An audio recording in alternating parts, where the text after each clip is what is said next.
Siyaset Farkı'ndan merhabalar değerli izleyenler. Bu haftaki konuğumuz Sayın Kemal Ersözlü. Kendisiyle Arap Baharı'nı ve Suriye'deki son gelişmeleri küresel olarak değerlendireceğiz. Efendim yayınımıza hoş geldiniz öncelikle. Hoş bulduk, sağ olun. Teşekkürler. Kemal Bey, şimdi Arap Baharı Tunus'ta başladı. Tunus'ta bir üniversite mezununun seyyar satıcılık yaparken yaşamış olduğu ekonomik buhrana isyan olarak kendisine ve seyyarını yakmasıyla başladı bu süreç. Tamamıyla Amerika'nın dışında gerçekleşen bir süreçti ama şu anda Libya'ya, Libya'dan Mısır'a, Mısır'dan Suriye'ye, Yemen'e, Bahreyn'e sıçraması rol aldı. Amerika bunların önüne geçti, yönlendirmeye başladı. Amerika'nın Orta Doğu planlarıyla ilgili yapması gereken adımlardı belki de bunlar. Şimdi ilk olarak bu değişen sistemleri nasıl değerlendiriyorsunuz siz? Yani bu küresellik bazında ele alırsak, daha doğrusu Amerika tarafından bakacak olursak nasıl oldu, nasıl olmalıydı? Tarihi olaylar için belli bir başlangıç ararken referans başlangıç noktaları seçilir, verilir ama evet, bunlar gerçek anlamda magazinel başlangıçlardır. Olayın arka planları, onu hazırlayan süreçte birikim olan bir geri arka plan vardır ki oradan başlamak lazım. Evet. Tunus'taki olayın bu sözün etmiş olduğun aktüel bağlantılarla başlaması söz konusu değildir. Sömürgecilik dönemleri boyunca Batı'nın geri çekildikten sonra bırakmış olduğu sözde yöneticiler var. Evet. Ve bunlardan uzun yıllar baskı gören halkın bunlara karşı biriken öfkeleri var. Ve onların son kullanım tarihleri geçtiğini gördüğünde küresel sistem kendisine yönelen öfkeyi bu diktatörler üzerinde somutlaştırarak kendine aklama sürecini seçti. Dolayısıyla kitlelerin ayaklanmasına destek veren, demokratik özgürlük açılımlarına arka plan veren ve günahı bütün olarak diktatörleri yükleyen bir sürece destek verir gözükmesi kendini aklama dönemiydi. Efendim pardon, yani süresinin dolduğu, yani son kullanma tarihinin geçtiğini belirttiniz de az önce. Şimdi buradaki kastınız tam olarak neydi? Yani yöneticinin şu an başta olan, örnek veriyorum Hüsnü Mübarek'in ya da Kaddafi'nin yaşlı olması mı? Yoksa Amerika'nın artık çıkarlarına hizmet etmemesi mi? Yani çünkü artık ben Kaddafi'yim, Amerika ne derse desin, ya da ben Mübarek'im, Amerika ne derse desin. Bundan dolayı mı bunlar ekarte edildi? 1989'da biliyorsunuz tek kutuplu dünya geçiş sürecinde Sovyetlerin dağılma süreci yaşandı. Evet. Bu süreçte Avrupa'da kopan Varşova Paktı içinde birçok ülkenin en sonunda Romanya'da bir kanlı devrimi şekillendi. Bu süreç aslında tamamlanması gereken, Orta Doğu'ya yansıması gereken bir süreçti. Ama 20 yıl kadar ertelenmiş bir süreç yaşandı. Evet. Bunun gerekçesi 79'da gerçekleşen İran devrimi. Evet.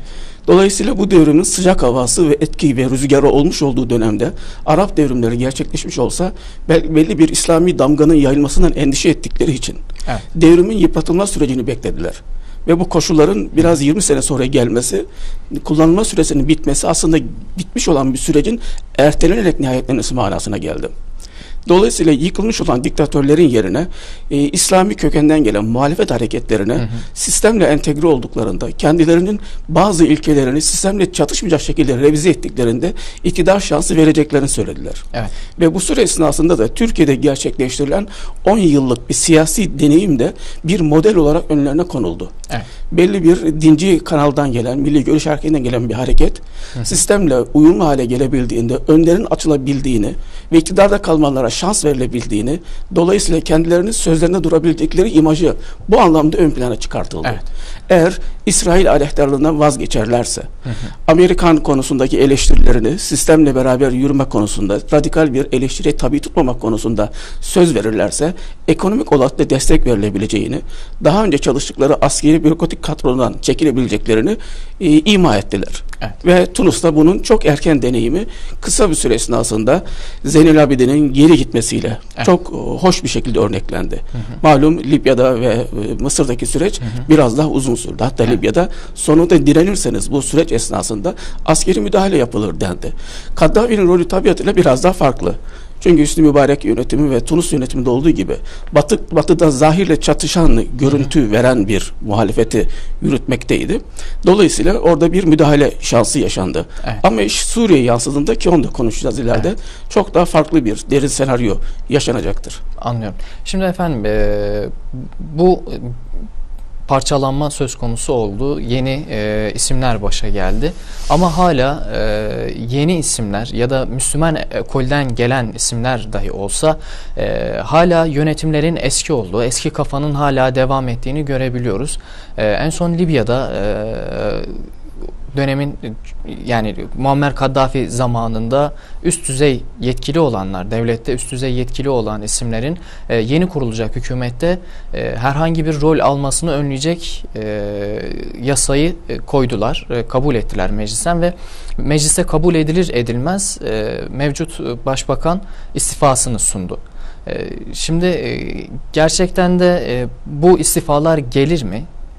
Yani yapılmak istenen yeni revize uyar mı, tutar mı bu ülkelerde? Yani Arap Baharı'nın yaşandığı söylenen ülkelerde yeni bir sistem, yeni bir anlayış, yeni bir devlet yönetim biçimi olur mu? Niteleme açısından Arap Baharı tabirini kullanmayı tercih etmiyorum.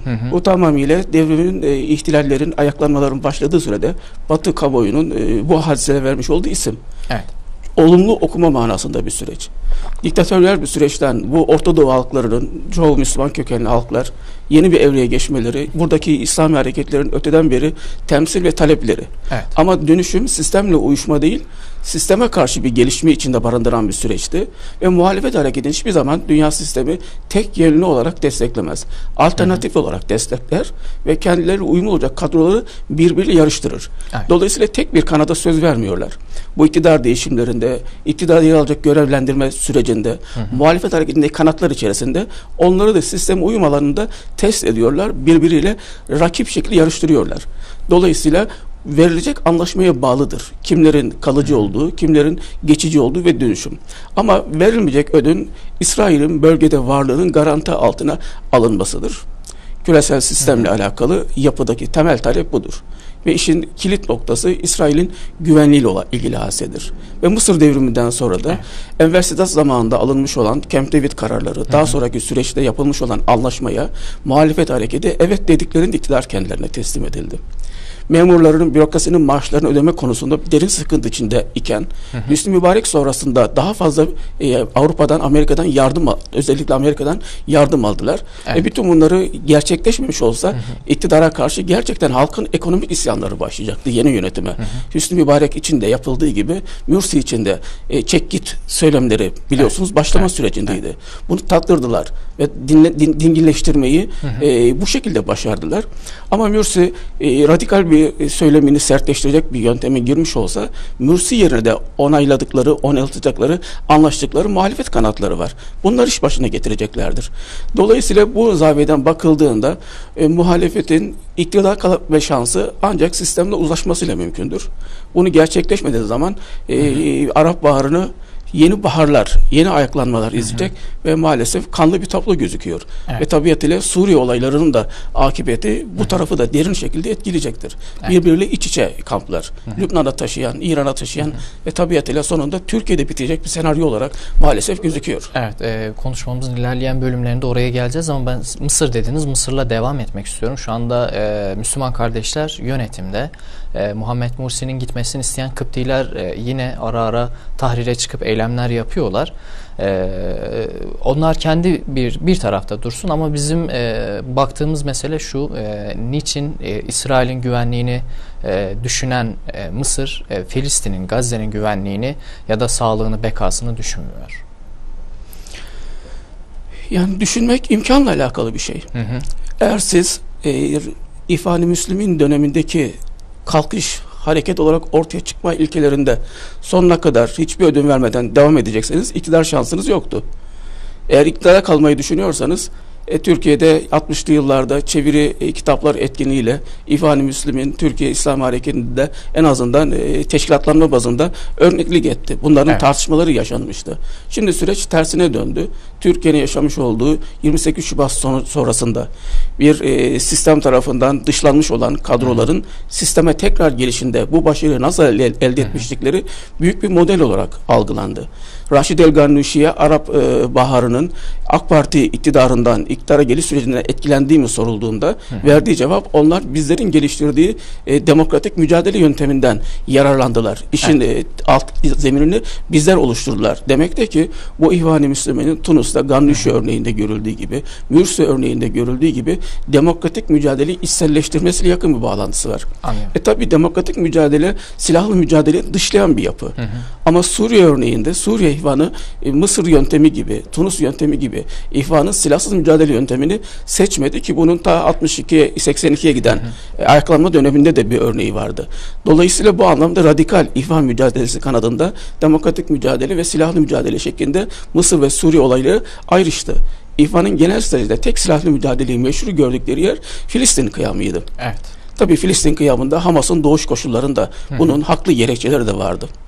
Anlıyorum. Efendim peki şu anda Filistin'e karşı bir tutum var Mısır tarafından. Bilhassa biliyorsunuz son dönemlerde Gazze'nin can damarı dediğimiz tünellerin su pompalanarak ya da işte lağım pompalanarak ya da farklı mühendislik yollarıyla imhaları söz konusu. Buraya da kısa bir değinip daha sonra Suriye'ye geçelim istiyorum. Yani niçin bu? Yani Mısır hükümet olarak diyor ki biz buradan kendi devletimize zarar gelebileceğini düşündüğümüz için kapatıyoruz. Ama dışarıdan baktığımızda tamamıyla Gazze'ye gidebilecek işte silah lojistiğinin önünü kesmek için, daha doğrusu genel manada İsrail'i korumak için yapılmış gibi gözüküyor. Bu iç politikaya ve dış politikaya karşı verilen farklı söylemler. Amerika'dan Mursi yönetimi iktidarına devam edebilmek için, iktidara kalabilmek için hem aldığı ekonomik yardımlar hem siyasi destek açısından Mısır'la yapılan İsrail anlaşmasına devamiyet. Bunu iptal etmeye de söz verdi. Bu söz verdiğini kendi kamuoyuna izah etmesi mümkün değil. Dolayısıyla bu ikinci açıklama tarzını bu amaçla yapıyorlar. Gazze'nin, Filistin'in konumu çok kavramsal yanlışlarımızla dünya gündeminde Müslümanların biçimlenmede şekillenmekte. Bizzat Gazze kelimesinin kullanılması, Batı Şeria kelimesinin kullanılması bir tuzak kullanımdır. İsrail, Filistin davasını ortadan iki parçaya böldü ve bir taraftan da bütün olarak vazgeçmiş gözüküyor Batı Şeria tarafından. Odaklanma Gazze üzerine yöneltiyor. Bu kavramsallaştırmayı kullanmak yanlış. Filistin için Gazze ve Batı Şeria ayrımı. Filistin tabirinin kullanılması da yanlış. Daha geriye gittiğiniz zaman, Filistin ifadesini kullandığınız zaman Birleşik bir Arap davası değil, Arapların o bölgede yaşayan bir ulus devlet olma mücadelesi olarak algılıyorsunuz. Bu 1948'lerde Birleşmiş Milletler'in İsrail'in kuruluşunda kullandığı bir kavram. Bölgeyi iki parçaya ayırdı. Burada İsrail devleti, burada Filistin devleti. İsmini bizzat Birleşmiş Milletler 48'de koyarak orayı Filistin olarak tescilledi. Dolayısıyla bir ulus devlet algısı olarak İsrail'e ve Filistin'e yer açtı. Bu bile bir tuzaktı. Filistin'den daha üst bir kavramsallaştırmaya ulaşsanız, Arap devleti demiş olsanız, Filistin'in Müslümanların gündeminde sahiplenişi, orada yaşayan halkın etnisite olarak Arap oluşundan kaynaklanmaz. Bizzat Kudüs'teki Mescid-i Aksa'dan kaynaklanan bir boyut var. Dolayısıyla oradaki parçalanma Müslümanlar ile Yahudi yönetimi, Siyonist yönetim arasındaki parçalanmayı ifade ediyor. Ta kavramı, oradaki yapıyı Müslümanlık, Müslümanların devleti, Müslümanların egemenliği olarak kullanmadığımız zaman genel verilen dışımızdaki isimlendirmelerin beraberinde yürümüş oluyoruz. Dolayısıyla bu algıyı pekiştiren bir kullanım içerisinde yürüyoruz. Filistin, Yahudilerin tarihinde vaat edilen topraklarla alakalı konumlandırdıkları Tevrat metinlerinde orada yaşayan 7 topluluktan birinin adı olarak geçer. Moablardan, Amorlardan bahsederken bir de Filistinlerden bahsederler. Ve Tevrat'ın bütün yazımında bunlar her türlü pis nitelemelerle anılan kavimlerdir. Moabların etnik kökenlerinde Hazreti Lut'un kızıyla gayrimeşru ilişkilerine doğan bir kavim gibi iftiralar filan işlenmiştir. Dolayısıyla bu İsraillerin tercih ettiği bir kullanımdı. Diğer tarafta kendi kurdukları, nispet ettikleri devlet Davut'un devleti, Süleyman'ın devleti. Davut ve Süleyman güya İsraillerin ataları, o İsrail devletinin asli kurucuları milattan önceki 1000'li yıllarda oluyor.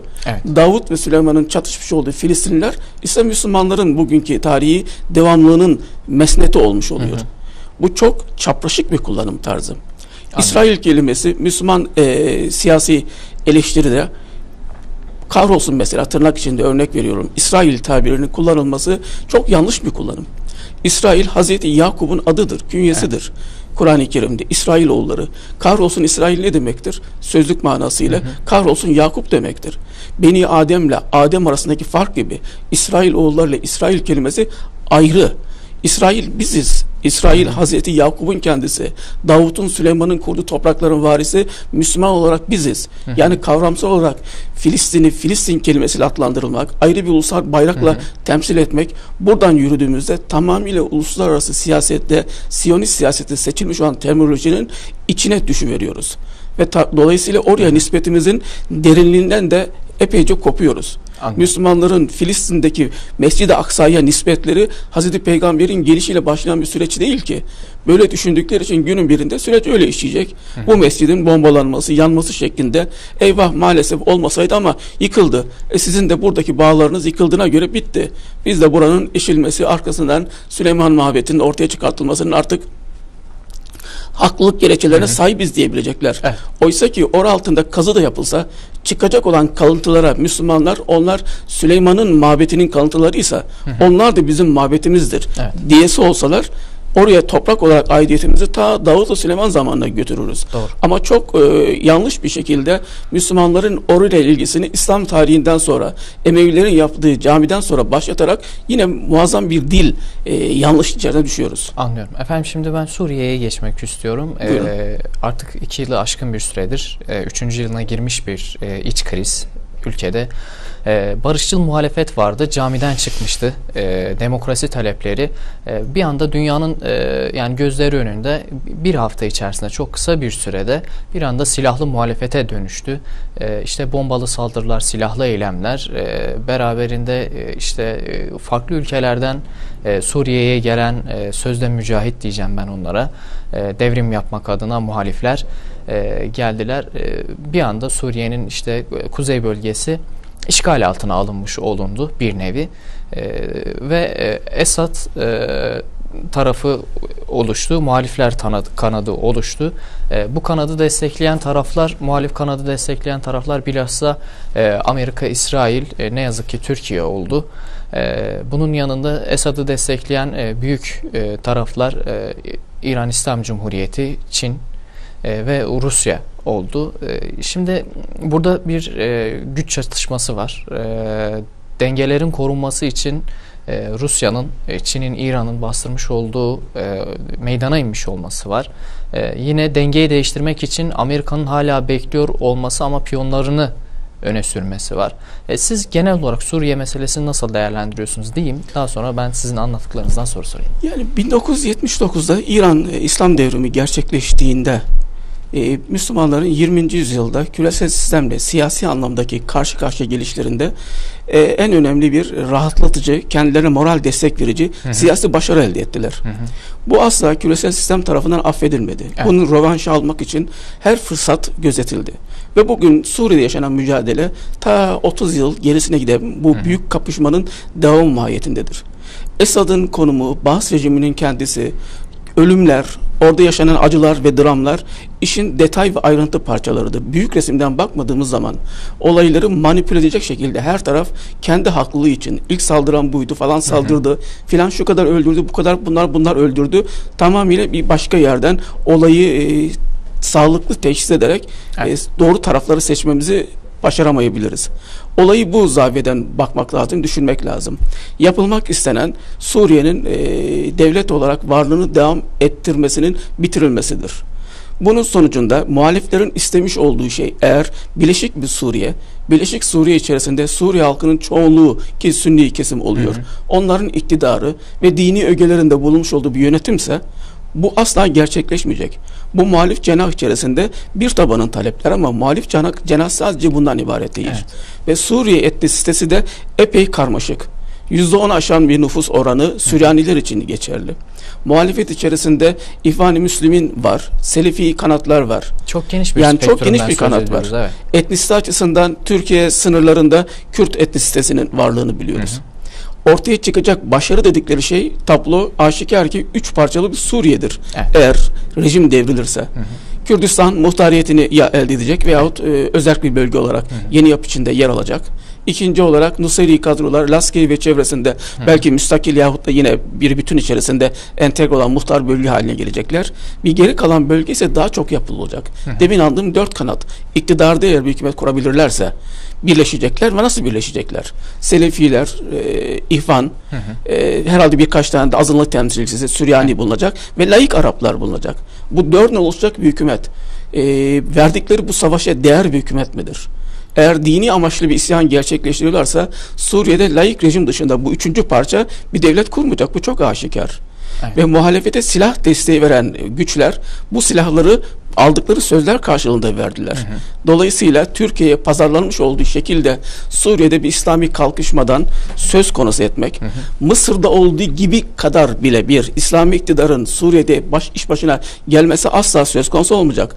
Ortaya çıkan tablo üçlü yapı. Evet. Bu üçlü yapının müteselsiz sonuçları ne olacak? Sadece Suriye'yle sınırlı bir olay değil.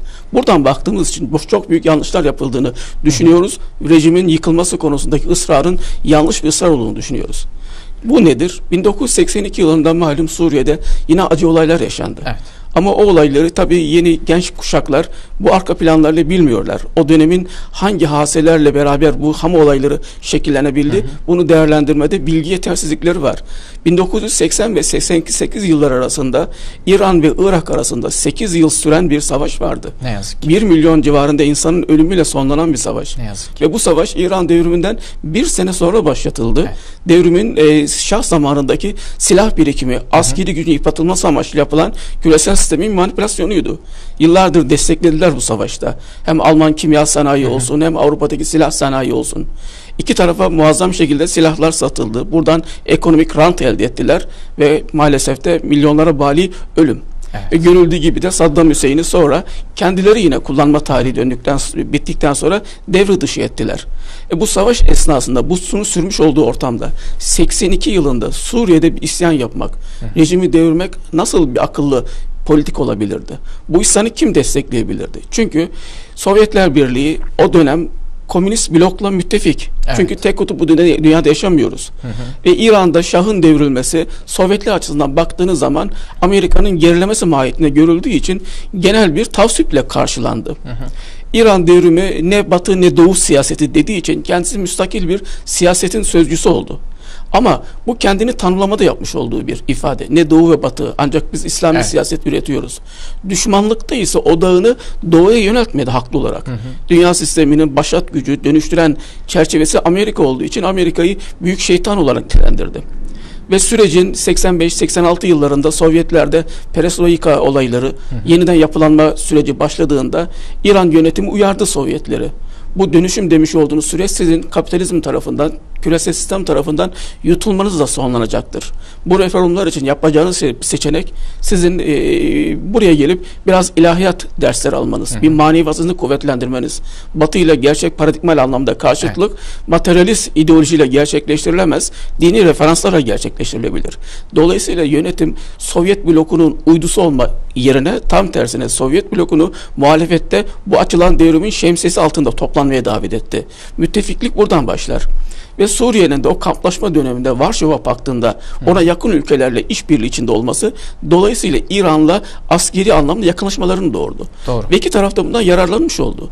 Bu bağlantı esnasında 82 yılında yaşanan Filistin dramı, büyük göçler, büyük katliamlar, bunları aşmada İran Suriye'den yararlandı bu ittifakın gereği olarak. Evet. Hizbullah'ın ortaya çıkma süreci budur. Daha sonra FKO'yu gibi laik bir örgütten İhvan kontrolünde Hamas'ın ortaya çıkma süreci, Filistin'de İsrail'in bütün olarak siyasi varlığını tanımayan bir hareketin biçimlenme süreci bu süreçle beraber şekillendi. Suriye'deki bu ittifak dağıldığında tabiatıyla bütün kurulmuş olan 30 yıldaki bu denge alt üst olacaktır. Evet. İran ve Lübnan bağlantısının kopartılmış olduğu bir vasatta Hizbullah diye bir oluşumu düşünmek imkansız. Tamamıyla İsrail saldırılarını korumasız halde bırakıldığı için Hizbullah elimin edilecektir. Evet, Hizbullah'ın düşmüş olduğu bir vasatta Hamas'ın iş başında kalması mümkün müdür? Tek direniş örgütü. Evet. Mümkün olmadığı gibi Hamas için Türkiye'nin de maalesef siyasetinin içinde yer almış olduğu bir süreç Batı Şeria yönetimiyle birleşmelerine çaba göstermek. Ama Hamas'ın da mesela yani Suriye meselesinde yani Esad yönetimi yanında değil de muhalifler kanadında yer aldığı aşikar. Ona da geleceğiz. Kısa bir ara verelim. Kısa aranın ardından tekrar devam edelim sohbetimize. Değerli izleyenler, kısa bir ara vereceğiz. Tekrar burada olacağız. Biz lütfen ayrılmayın.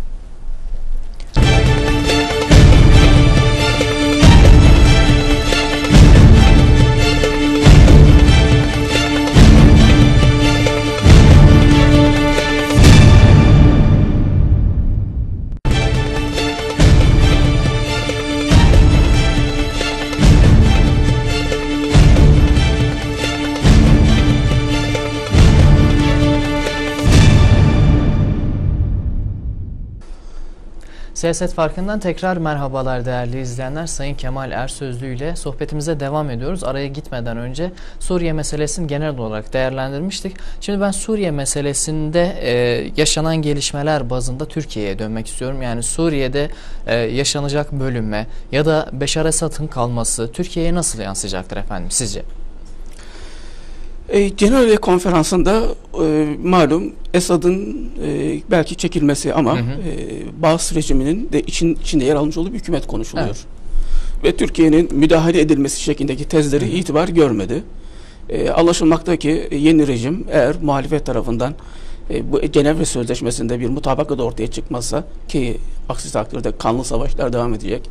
Bugün 100 binler olarak konuştuğumuz ölümleri Allah korusun 500 binler 1 milyonlara kadar eğer uzarsa bu süreç, bir yıllık süre esnasında yaşama durumumuz var. Bunlarla sonuçlanacak. Dolayısıyla Türkiye'nin ilk hareket başladığında 1 hafta içerisinde 3 hafta içerisinde rejim devrilecek şekilde beklentileri gerçekleşmediği için dış siyasetinde eğer olsa normal bir durum, istifa ile sonlanması gereken bir başarısızlık durumu var. Bu başarısızlığı başarı olarak yansıtmak için çaba sarf etmeleri bir siyasal badanaj durumu ortaya çıkartır. Evet. Bu zor bir durumdur. Bütün 2 sene önceki süreçte Türkiye ile sınırların kaldırılmış olduğu, ortak bakanlar kurulu toplantı yapılabildiği bir süreçti. Buradan baktığınız zaman şu olabilir miydi? Türkiye başka ne yapabilirdik diye soruyor. Yani sınırımıza mülteciler dayanmış, içeri almamalı mıydık? Bu sürece Türkiye'nin başka şansı yoktu. Tek yönlü yoldaydık ve düştük. Yani bakıyoruz şu anda savunma muhalefetine Arap Baharı'ndaki 3 ülkede kısa süre esnasında sonlanan süreç bir daha kolay kolay yakalayacağınız bir süreç değildir. Evet. Bu dönemi kaçırmayın şansınızı ve sokaklara ayağa kalktığınız zaman rejim fazla dayanamaz. Çünkü küresel iktidar sistem de bu olayın arkasında olduğu için Esad birkaç ay direnebilir ve sonunda devredebilir. Bu anlamda yüreklendirdi. Daha sınırdan mülteciler gelmeden Türkiye'de kamplar yapılmaya, buyurun gelin çağrılar yapılmaya, heveslendirmeye yönelik bir dil kullanıldı. Dolayısıyla bu tetiklenmedeki tezleri savunma anlamında Türk siyasetinin söyledikleri doğru şeyler değil. Birinci tespit bu. İkincisi, mümkün mü? 3 tane ülkede bir ayaklanma ortaya çıkmışsa, kendi ülkesinde bir ayaklanma beklentisi olan bir Suriye yönetimi daha önceki yaptığı durumlardan daha sert bu durumlar halka niye yapsın? Gittikçe yavaş da olsa bir reformasyon sürecinin olacağı aşikardı ve olmaktaydı. Ve dolayısıyla Suriye'de hiçbir şey öncekinden daha kötü olmayacaktı. Beklenen hızlı olmasa da iyileşme olmasa dahi, öyle kalsa dahi şu anda olandan ve ileride olacaktan çok daha iyi bir durum Suriye'de var olacaktı. Evet. 2 yılını bu anlamda harcamış ve kaybetmiş oldu. Dolayısıyla savunma anlamda söyledikleri Türkiye'nin tamamıyla mazeret üretme durumudur ve kaybedilmiş yanlış bir siyasetin itirafını da kabul etmeleri, seçim süresine girmiş olan bir Türkiye için, yönetim için pek de anlamlı gözükmüyor ama tarih bunu çok ciddi olarak yargılayacaktır. Bir akademisyen olarak derin stratejide üretmiş olduğu ve siyasette de sıfır sorun demiş olduğu, bu şekilde halka basitleşerek ifade etmiş olduğu politikasına dışlarına yedirdiler. Evet. Bunun geçerli olamayacağını, küresel güçten bağımsız bölgesel bir küresel güç olmaya gidecek bir siyaset üretmeyi başaramayacaklarını kendisine kanıtlattıkları bir sürece Türkiye tanıklık etmiş oldu. Dolayısıyla önümüzdeki vadedeki alacağı sonuçlar epey sorunlu ve yıkılan şeyi tamir etme konusunda maalesef pek de imkanımız olmayan, bugünkü gidişat açısından fırsatlar vermeyen bir durum. Ama AK Parti dış siyaseti dışında çok daha farklı bir dış siyaset, Türkiye'nin bölgesel konumuyla alakalı bir konsept geliştirebilsek, bunu biçimlendirebilsek o alanda konuşulabilir tabiatıyla. Ama AK Parti bu konsept içinde değil. Evet, Kemal Bey, şimdi Bir antiparantez açıp ben Reyhanlı'da yaşanan o acı olaya, hadiseye değinmek istiyorum. 2 patlama yaşandı. 52 vatandaşımız, resmi rakamlara göre 52 vatandaşımız hayatını kaybetti patlamalarda.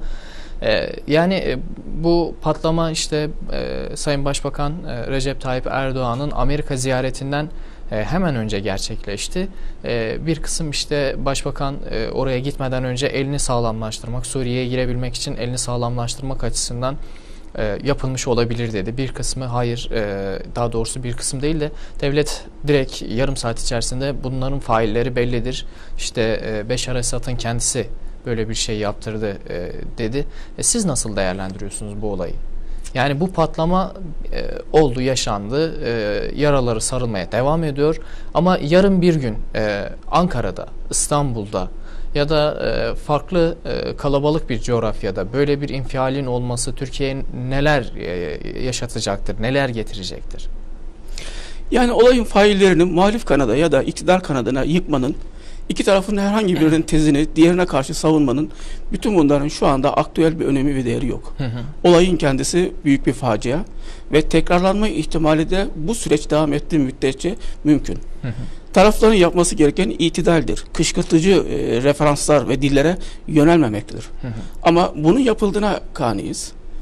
Bir İttihat-ı İslam adıyla toplanan bir toplantıda, sivil toplum kuruluşunun oluştuğu toplantıda hükümetten bir bakan çıkıyor ve Hizbuş-Şeytan nitelemesiyle tamamıyla agite edici, kışkırtıcı bir söylem geliştirebiliyor ve siyaset tabanı içerisinde kendi kanadından bu tenkide tabi tutulmuyor. Genel bir tasvipe, sukutla uğratılmış oluyor. 29 Mayıs'ta bir köprü açılışı gerçekleştiriliyor. Köprü için seçilecek olacak bir isim de tam da böylesi bir vasatta bir mesaj verici isim gibi bir isim köprüye alt verilmek isteniyor. Bütün bunlar karşı tarafta da benzer karşılıklar bulmaya çalıştığı zaman AK Parti için kalkıp şeytanın parti nitelemesini kullanmış olsa bunun yansıması ne olacaktır? Uçurumu, siyasi dildeki kopukluğu bütünleştirici. Yavuz'la andığınız bir köprü karşılığında karşı taraf Şah İsmail ile nitelemeleri siyasi dilde ön plana çıkarsa, ki bunların olacağını zannetmiyorum. İran İnkılabı 2500 yıllık bir monarşi dönemini dışlayarak kendini inşa etti. Ama farz-ı kabil olarak söylemiş oluyorum. Bu yapı neye hizmet edebilir? Bakıldığı gibi bazı şeylerin kaşınması yürütülüyor. Nasıl bir danışma sistemine sahip, nasıl bir akılla bunlara yol verilebiliyor? İzah etmemiz çok zor. Reyhane olayının tıpkı ölümlerde, karşılıklı öldürme olaylarında çocuk katilleri, saldırı yapıldı. Kimler? Magazin bunlarla meşgul. Evet, ne yazık ki. Hayır sen yaptın, ben yaptım, seninki daha çok oldu, benimki daha çok oldu. Bütün bunların magazinsel değerleri var. Ama vaka olarak ortaya çıkan şeyin tekrarlanması mümkün. Türkiye'nin siyasi geçmişinde 12 Eylül öncesinde Türkiye'de yaşanan bu tür etnik mezhebi bölünmüşlük, nereden geldiği bilinmeyen bombaların patlaması, bunların derin yaşanmış olduğu bir ortamda çok uygun bir dile ihtiyacımız var. Hassas bir dile ihtiyacımız var. Ama bu gözetilmiyor maalesef. Efendim ben şimdi bu kimyasal meselesine değinip daha sonra da Libya, Irak ve İran üzerine geçiş yapmak istiyorum. Biliyorsunuz daha öncelerden, yani aylar öncesinde internette, sosyal medyada bir video yayınlanmıştı. Bursa'da üretim yapan bir kimya sanayinin ürünlerinin teşhiri, daha sonra da bir tavşan üzerinde yapılan deneyde sinir gazı ya da kimyasal bir gazla tavşanın hayatını kaybetmesine, yani can çekişerek hayatını kaybetmesine sebebiyet veren bir olay yapılmış. Bir Arap, kendisini muhalif olarak niteleyen kişi tüm Alevilerin, Nusayrilerin, Şiilerin sonunun böyle olacağını söylemişti. Daha sonra bu tabii kurgudur. İşte nereden biliyorsunuz, belki Beşar Esad'ın kendisi yaptırmıştır böyle bir şey denildi. Ama daha geçtiğimiz gün Adana'da El-Kaide'nin kolu olan El-Nusra cephesinden birkaç kişiye yapılan baskında 2 kilo sarin gazı ele geçirildi. Şimdi bölgede, Halep'te kimyasal silah kullanıldı diye iddia edildi Beşar Esad yönetiminin. Beşar Esad yönetimi Avrupa Birliği'ne dahi gelin beraber ortak bir şey oluşturalım, Halep'i denetleyelim. Eğer öyle bir şey varsa kabul edelim dedi ama AB buna yanaşmadı. Yanaşmamasındaki tek sebep de şuydu. Hayır, biz sadece Halep'i değil Suriye'nin tamamını denetlemek istiyoruz. Bu da Suriye'nin yani kendi yapısındaki işte özgürlüğüne bir tehdit olarak algılamasından dolayı kabul edilmedi. Kaldı böyle. Şimdi son yaşananlar kimyasal silah kullanımı hakkında bize bazı yollar çiziyor. Ama biz bunu nasıl okumalıyız? Yani bırakın derin bir tarihsel hafızaya, aktüel hafıza diyebileceğimiz 10-15 yıllık olayların devam ettiğine dahi tanıklık edemiyoruz. Evet. Önümüzde bir Irak hadisesi yaşandı. Irak'taki 2003'teki müdahale öncesinde dünya kamuoyunda uzun bir süre müdahale yapacak olan güçler bu konuyu işlediler. Irak'ta kimyasal silah üretiliyor. Evet. Bunun için Birleşmiş Milletler denetçiler gönderdi. Aramadıkları, girmedikleri saray kalmadı. Sonunda darbe yaptılar, Saddam'ı devirdiler. Ülkenin her yerine istedikleri girebilecek şekilde nüfuzlandılar, konumlandılar. Doğru. Ve ortada bir tek kimyasal silah üretimiyle alakalı tesis elde edemediler. Oysa yayınlanmadık uydu fotoğrafları mı kalmamıştı? SİHA'nın belgeleri, kaç yerde üretilen dair rakamlar, şunlar bunlar. Ama hiçbiriyle alakalı kanıt ortaya çıkmadı. Sonunda itirafla dediler ki yanılmışız. Evet. Yanlış raporlar üzerine. Yani bu hadise yaşanmış olan şey gerekçesini üretmek. Sen benim suyumu bulandırıyorsun demiş kurt kuzuyu yemek için. Ama ben aşağıdayım, sen yukarıdasın. Ama benim niyetim bu. Dolayısıyla bu hadiseler çok komik. Irak'ın savaşta kimyasal silah kullandığı, Körfez'de şu kadar hayvanın ölümüne sebebiyet verdi. O dönemde yayınlanan muazzam fotoğraflar vardı. Evet. Ölümlerle alakalı şeyler. Sonunda bunların çok farklı yerlerde çekilmiş resimler olduğu, algılar olduğu ortaya çıktı. Yani medyanın insanlara akide bile yazmış oldukları bir dönemde yaşıyoruz. Haber kaynakları. Bir yalanın nasıl mütevatir hale getirilmiş olduğu bir vasatta yaşıyoruz. Bunların genel halkın bunları ölçme, biçme konusunda, değerlendirme yapma konusunda ehliyet sahibi olmayan halkın inanması mümkün. Ama işi bilen insanların, bildiklerine %100 emin oldukları insanların bunları dillendirmeyerek, o genel söylemdeki yalandan istifade edecek şekilde bunlara yaslanarak konuşması, kimyasal silah konusunu gündeme getirirken de çok trajik bir konu. Hadi bu hadisenin de genel siyaset uzmanları açısından da kabul edilebilir. Tarihsel tercihler de öyle olduğu için anlaşılabilir bir yönü var. Ama bu hadiseleri bahsettiğim Irak döneminde böyle değerlendirmeyen, bugün bizim durmuş olduğumuz yerden eleştiren bazı arkadaşlarımızın, kadrolarımızın o kadro içinde bugün yer almışlıkları kendi geçmişlerinde muazzam bir tezat ortaya çıkartan ve yarın da yüzlerini kızartacak olan bir yalanı büyütme ameliyesinde işçi haline gelmelerini gösteriyor ki tazece trajedidir bu. Anlıyorum. Efendim şimdi ben Lübnan meselesine geçmek istiyorum. Biliyorsunuz Suriye'nin Kusayr kenti Lübnan'a sınır. Lübnanlı Sünniler de orada yaşıyorlar. Bununla beraber Suriye ordusunun yani aynı zamanda Kusayr devrim niteliğinde bir öneme sahip. Çünkü muhaliflerin kalelerinden birisi olarak nitelendiriliyordu orası. Suriye ordusu orayı önce kuşattı. 2 gün boyunca sivil halkın orayı boşaltmasını istedi. Daha sonra oraya girdi.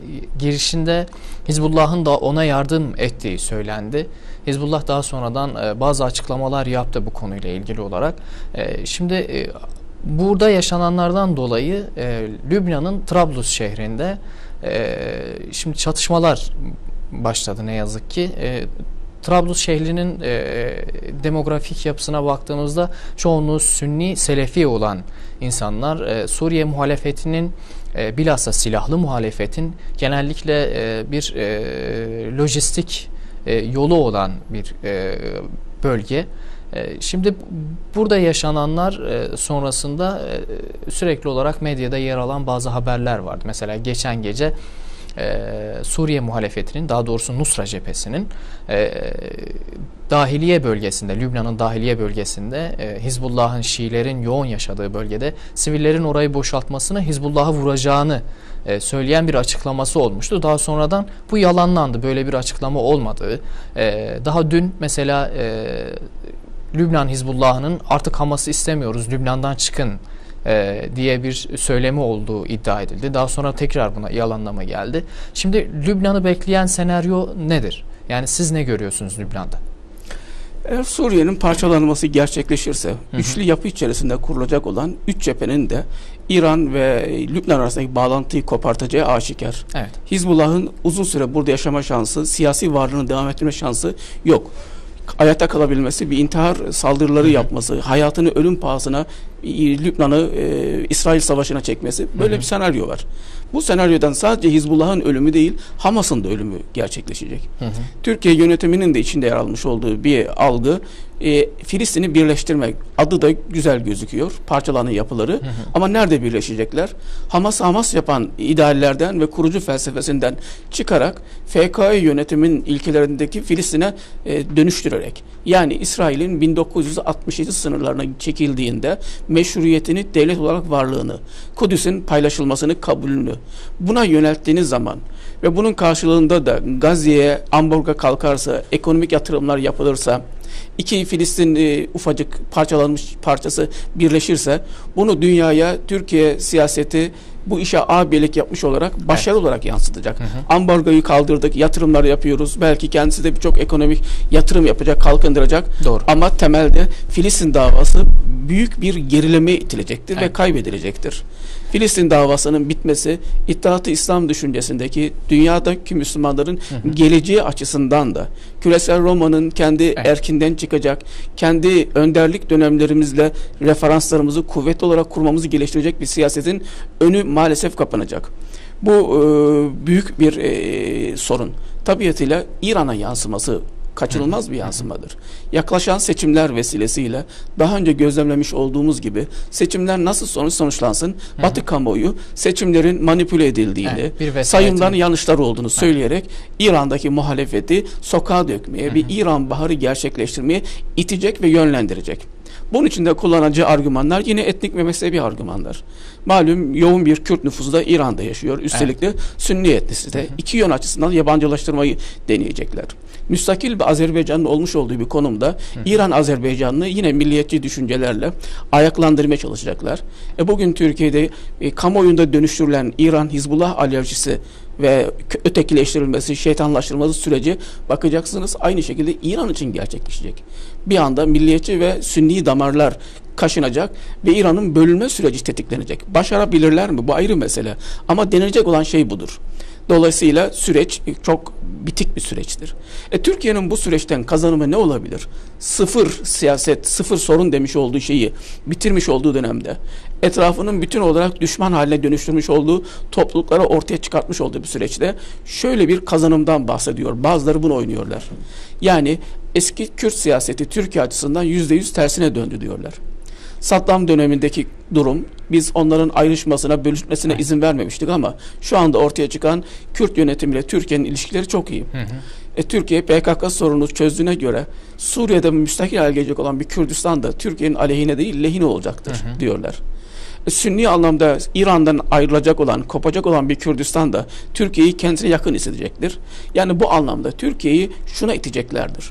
Ulusal sınırlar düşüncesinden vazgeçebilirsiniz. Federasyon pek de olumsuz şey değil.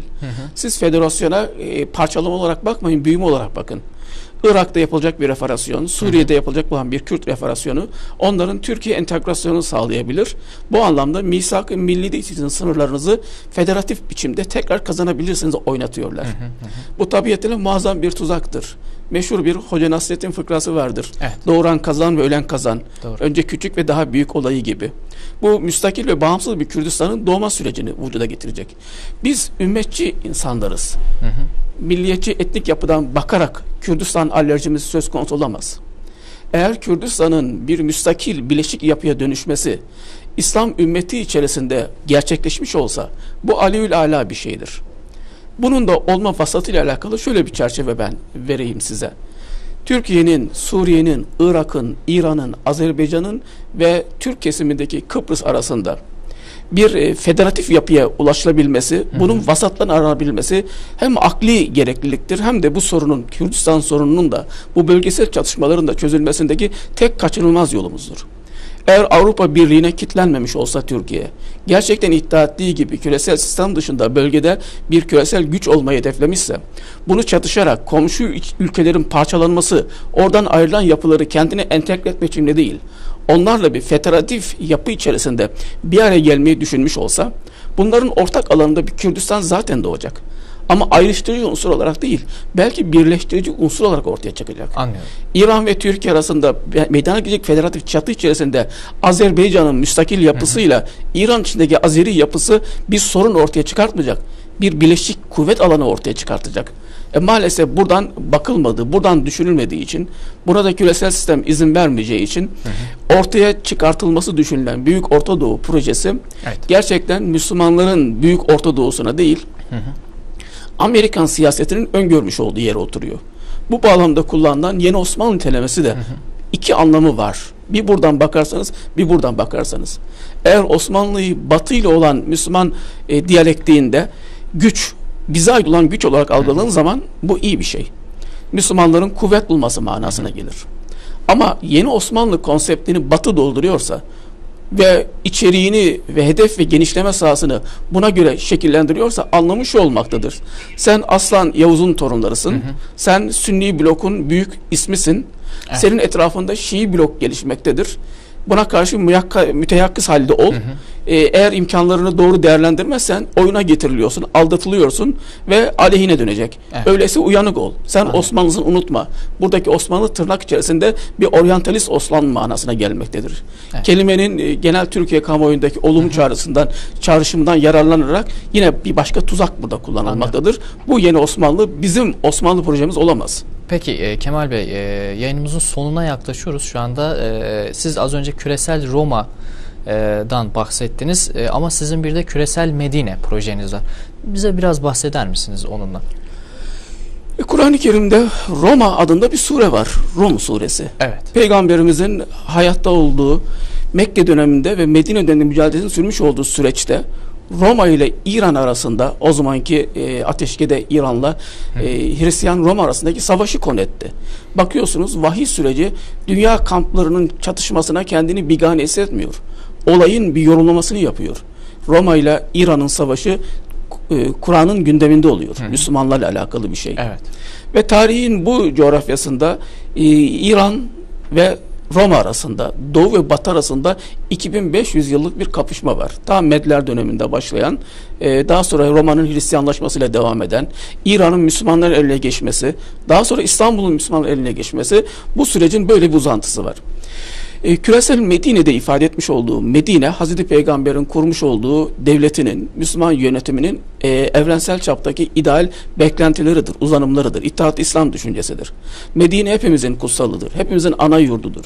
İslam şehirleri demek Medine'nin şubeleri mahiyetindedir. Eğer ondan neşet etmiyorlarsa, Medine'nin ideallerine göre şekillenmiyorlarsa İslam şehri olmaz. Evet. O Roma'nın, küresel iktidarın şehirleri haline gelebilir. Evet. Küreselleşmeyi ben sıfatlı olarak kullanmayı tercih ediyorum. Roma terkibi bundan dolayı. Çünkü ideal manasında onu olumlu tek bir uygarlık vardır, ona bütün Müslümanlar da katılsınlar manasında kullananlar onun Roma kökenini çizmiş oluyorlar. Anlıyorum. Küreselleşen hukuk Roma hukukudur. Küreselleşen siyaset Roma siyasetidir. Para aynı zamanda Roma siyasetidir. Ve bugün Müslümanlar küresel Medine diye içeriğini doldurduğum Müslümanların iddiatını konu etmedikleri takdirde uysal bir Roma vatandaşı haline geleceklerdir. Ve imamet düşüncesini, kendi kendilerini yönetme düşüncesinden feragat edecekler. Oysa ki Hazreti Peygamber müminleri kendi içlerinden çıkan yönetimlere teslim ederek gözlerine hayatını kapadı. Kureyş yeni Kureyş'e dönüştü. Müşrik Kureyş'ten çıktı ve Müslüman Kureyş'e dönüştü. Ve Müslümanların yönetim idaresi Kureyş'in imametine tevdi edildi. Kureyş imameti Medine'nin, Müslümanların imametidir. Ali İbrahim'in imametidir. Önderliğidir. Bu önderlikten Müslümanların feragat etmesi, uysal bir şekilde dünya vatandaşı haline gelmeleri kabullenemez. Öyle olursa artık 50 parça mıdır, 60 parça mıdır? Dünyanın Müslümanların kontrolünde olmadığı ama Müslümanların yoğunca yaşamış olduğu bölgelerin küresel iktidarla, sahte Arap baharları değil, İslam baharlarıyla özgürlük elde etmeleri ve kendi aralarında mezhebi etnik unsurları kaşınmayarak bir arada yaşamanın şart ve koşullarını arayarak ve tarihteki bir coğrafyayı, bölgeyi ön plana çıkartarak değil, ana kentlerini Mekke ve Medine'yi ön plana çıkartarak bir siyasi çatı geliştirmelerine vurgudur kullanmış olduğum şey. Anladım. İstanbul'da, Medine'nin İstanbul'dur, Tahran'da, Kahire'de ve diğerleri de.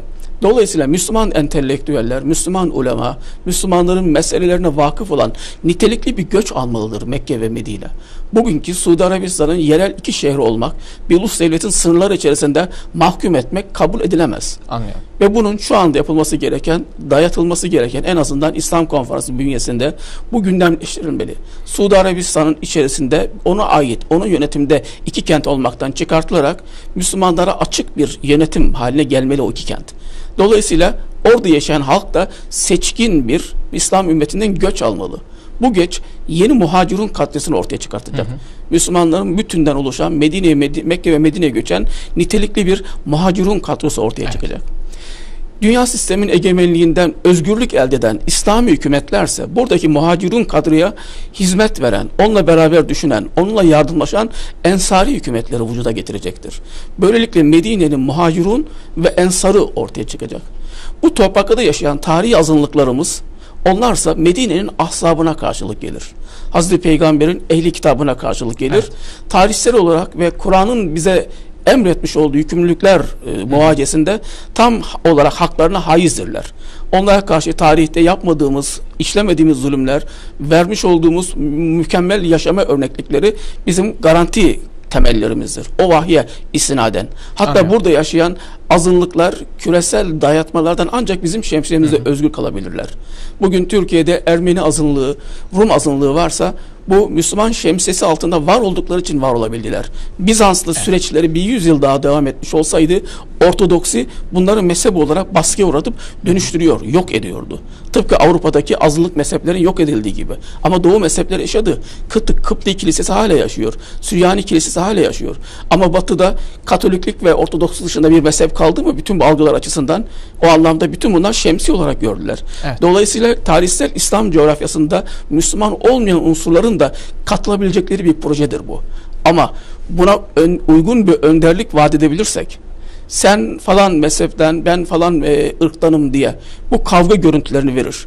O bombalamayı sen yaptın, ben yaptım, sen şunu öldürdün, ben bunu yaptım. Bu görüntü esnasında kendisine şifa olmayanlara güven duyar mı insanlar? Bu anlamdaki görüntümüz çok berbat bir görüntü. Anladım. Küresel Medine, İttihat-ı İslam düşüncesinin bir formülasyondan ibaret. Peki efendim. Çok teşekkür ediyoruz yayınımıza katılmış olduğunuz için. Fikirlerinizi bizimle paylaşmış olduğunuz için. Değerli izleyenler, Siyaset Farkı'nın bu hafta da sonuna geldik. Bu haftaki konuğumuz Sayın Kemal Ersözlü'ydü. Kendisiyle Arap Baharı'nı, Suriye'yi, Türkiye'yi, Lübnan'ı, Irak'ı ve İran'ı konuştuk. Ayrıca kendisinin Medine projesinden de bahsetti bize. Çok teşekkür ediyoruz. Gelecek hafta tekrar görüşünceye dek hoşçakalın.